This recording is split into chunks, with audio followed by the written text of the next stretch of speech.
Hi friends, welcome back to our channel. ఈరోజు వచ్చేసి నేను ఈ వీడియోలో 5 డాట్స్ 3 చుక్కల ముగ్గును వేస్తున్నానండి. ఈ చుక్కల ముగ్గు వచ్చేసి చాలా సింపుల్గా చాలా ఈజీగా ఉంటుంది.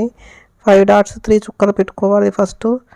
నెక్స్ట్ వచ్చేసి ఇంకా చుక్కలను కలుపుతూ ఇలా ఇలా స్క్వేర్ బాక్స్ టైప్లో చుక్కలను కలుపుతూ డిజైన్ వేసుకోవాలండి. లోపల వచ్చేసి ఫ్లవర్ డిజైన్ వేసుకోవాలి. నాలుగు వైపులా డిజైన్ వేసుకోవాలి. ఇంకా మిడిల్లో వచ్చేసి ఇంకా ఒక డాట్ ఉండి ఇంకా నాలుగు వైపులా అలా కలుపుతూ వేసుకోవాలి. మిడిల్లో వచ్చేసి ఒక డాట్ వచ్చేసి మిగిలిపోతుంది, దానికి రౌండ్గా సర్కిల్ వేసుకోవాలి. నెక్స్ట్ వచ్చేసి ఫ్లవర్ డిజైన్ వేసుకోవాలండి. నెక్స్ట్ వచ్చేసి పద్మ ముగ్గును వేసుకోవాలి. ఈ వీడియో కనుక మీకు నచ్చినట్లయితే వీడియో లైక్ చేయండి, ఛానల్ని సబ్స్క్రైబ్ చేసుకోండి. Thank you for watching.